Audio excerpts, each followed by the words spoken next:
Bismillah, teman-teman sekalian, kita melanjutkan mengkaji dan juga membahas buku dari Abdul Karim Zaidan yang berjudul Al-Madkhal li Dirasati Syariah Al-Islamiyah, yaitu pengantar studi syariah Islam atau hukum Islam.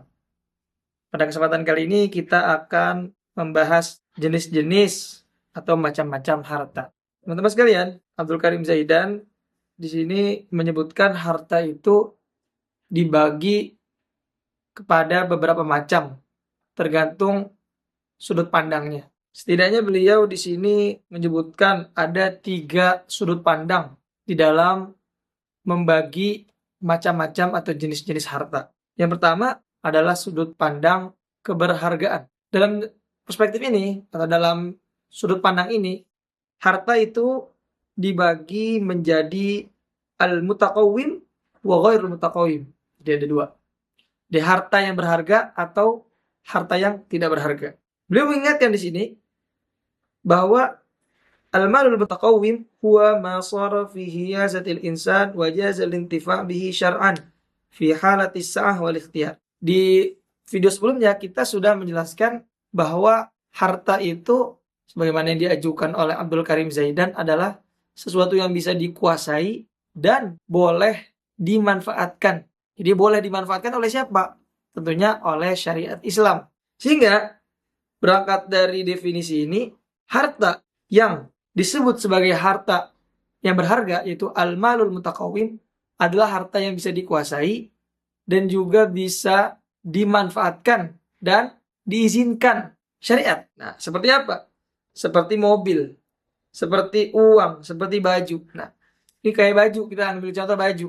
Baju ini dia bisa dikuasai, bisa. Boleh nggak dia dimanfaatkan oleh syariat? Boleh. Artinya ketika baju ini bisa dimanfaatkan dan dia diizinkan oleh syariat untuk dimanfaatkan. Misalkan dalam Al-Quran Allah Subhanahu Wa Taala berfirman, "Khudzu zinatakum inda kulli masjidin wa kulu washrabu wa la tusrifu."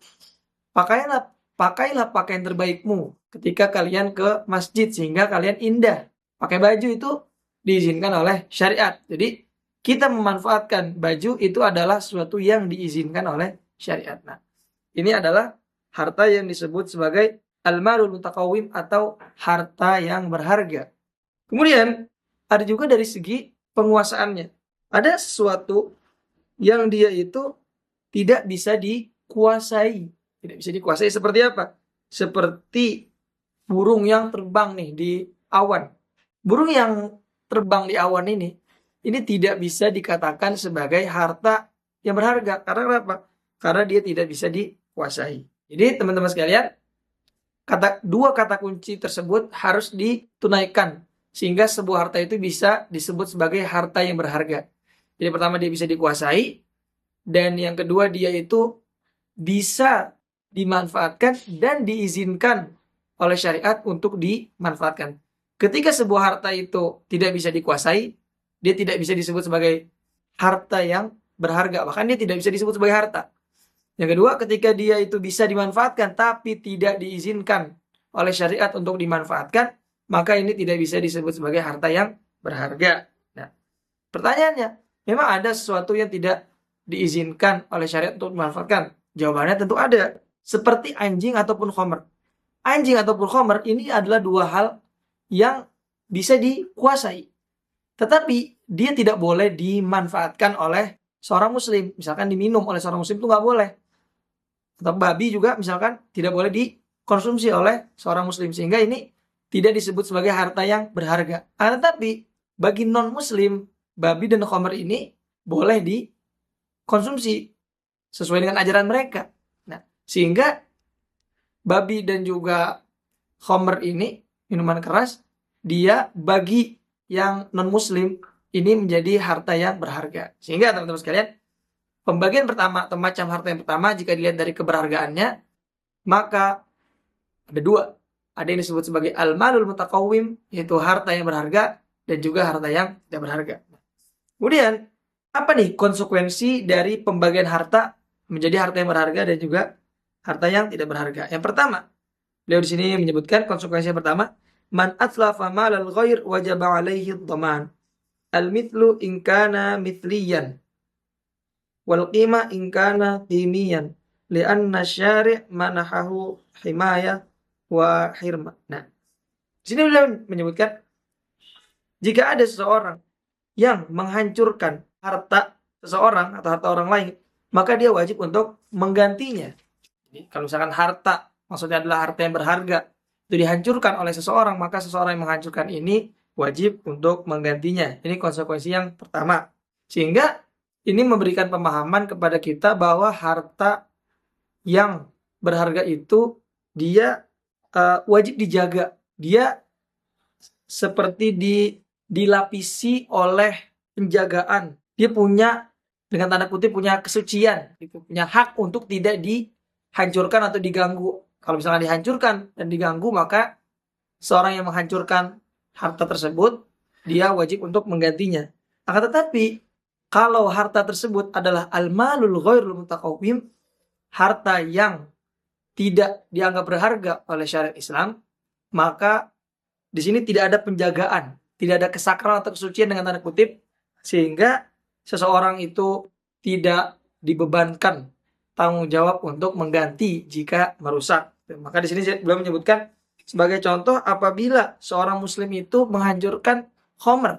Dia ada seorang muslim memiliki minuman keras. Nah, ada seorang muslim lainnya menghancurkan minuman keras tersebut. Nah, maka ketika dia menghancurkan minuman khamr tersebut, maka yang menghancurkan ini dia tidak dibebankan tanggung jawab untuk mengganti. Kenapa? Karena kepemilikan khamr yang dimiliki oleh seorang muslim, ini khamr tersebut dianggap sebagai al-mal ghairul mutaqawwim, yaitu harta yang tidak berharga.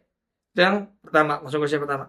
Konsekuensi kedua, al-malul mutaqawwim huwa alladhi tasihhu fi tasarrufat. Nah, harta yang dianggap berharga ini atau al-malul mutaqawwim, dia adalah harta yang sah untuk ditransaksikan, seperti diperjualbelikan atau dijadikan hadiah atau ijarah atau disewakan. Nah, dan begitu pula harta ghairul mutaqawwim, harta yang tidak dianggap berharga oleh syariat Islam seperti khamr, babi dan lain sebagainya, ini adalah harta yang tidak sah untuk ditransaksikan. Jadi nggak boleh diperjualbelikan, tidak boleh dipinjamkan, tidak boleh disewakan dan lain sebagainya. Kemudian teman-teman sekalian, kita lanjut ke macam harta yang kedua. Ini macam harta apabila ditinjau dari bergerak atau tidak bergerak. Nah, di sini ada dua, yaitu yang pertama adalah al-aqar, harta yang tidak bergerak, dan juga al-manqul, yaitu harta yang bergerak. Contohnya apa? Contohnya gampang. Kalau al-aqar itu seperti bumi atau misalkan tanah atau kebun.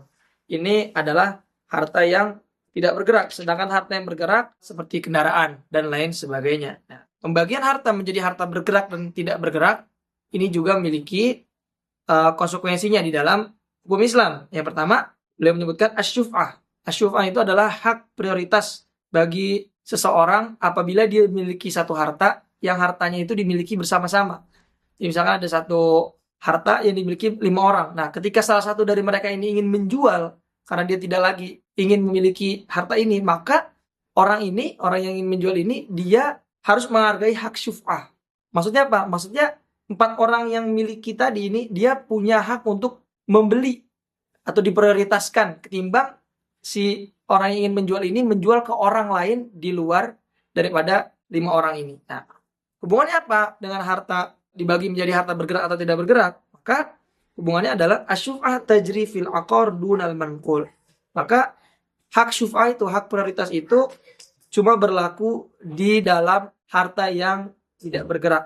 Sedangkan harta yang bergerak, maka ala ra'i ba'dil fuqaha, sebagian ulama fikih atau sejumlah ulama fikih menyebut hak syuf'ah itu tidak berlaku di dalam harta yang bergerak. Itu yang pertama. Yang kedua, belum menyebutkan yajuzu lil wasi' 'ala sighar an yabi'a ma yamlikuna min manqul. Jadi, ketika seorang anak itu punya harta, anak kecil, misalkan dia ditinggalkan oleh orang tuanya ketika dia masih kecil.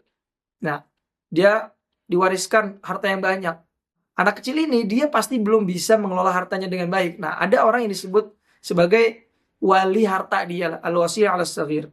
Si wali yang mengurusi harta anak kecil ini disebutkan oleh Abdul Karim Zaidan, dia boleh menjual harta anak kecil ini.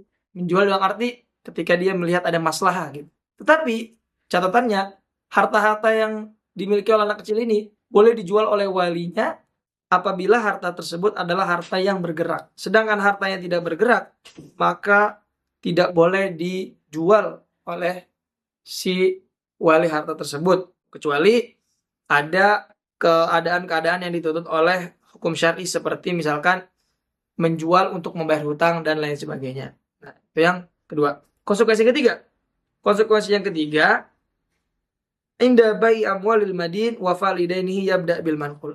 Jika ada seseorang yang dia punya hutang, kemudian hutangnya itu sudah jatuh tempo, dia tidak punya apa-apa lagi uang untuk membayar hutangnya, maka si orang yang dihutangi ini dia boleh untuk memintalah kepada orang yang berhutang ini, ya udah jual aja barang kamu untuk bayar hutang kepada saya. Nah, ketika dia menjual barang-barang untuk bayar hutang, maka hendaknya dia untuk memulai dari menjual barang-barangnya itu dari harta yang bergerak. Jadi harta bergerak dulu, dijual-jual-jual, nanti kemudian baru harta yang tidak bergerak. Itu adalah konsekuensi dari pembagian harta menjadi harta yang bergerak dan juga tidak bergerak.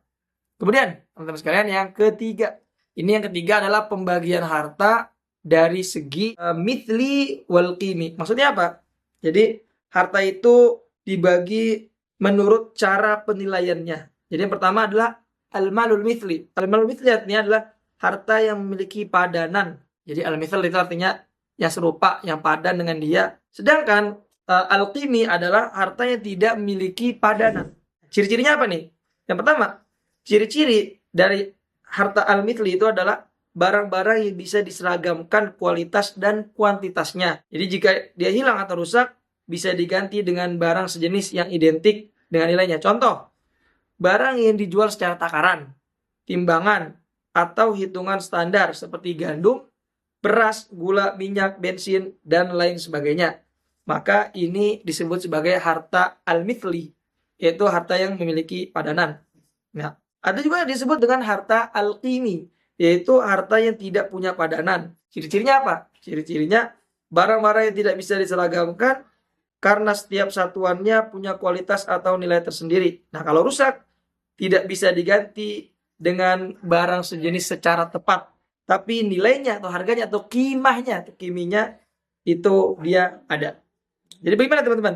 Contohnya seperti hewan. Karena kenapa? Karena yang namanya hewan itu, tiap hewan itu punya kondisi yang berbeda, punya umur yang berbeda, dan juga nilai yang berbeda. Atau seperti rumah, mobil bekas, lukisan, barang antik, dan lain sebagainya. Nah, masing-masing ini ada konsekuensinya. Jadi harta dibagi menjadi harta al-mithli dan juga harta al-qimi, ini ada konsekuensinya.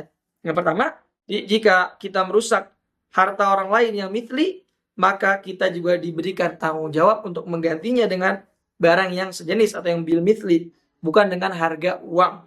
Contoh, kalau ada orang yang merusak 10 kg beras, maka gantinya juga dengan 10 kg emas. Karena apa? Karena ini adalah harta al-mithli. Sedangkan konsekuensinya dari harta al-qimi, maka juga sama.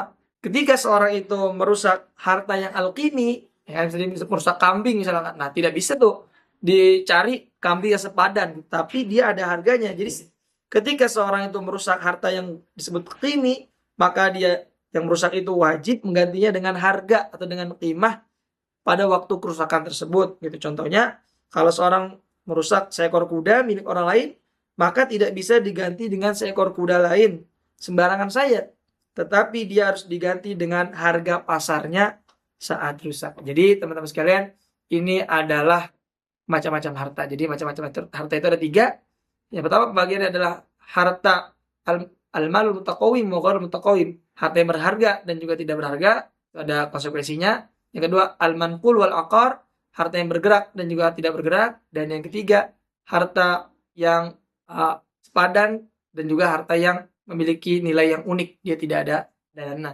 Itu dulu teman-teman, mudah-mudahan ada manfaatnya. Kita lanjutkan ke pertemuan berikutnya.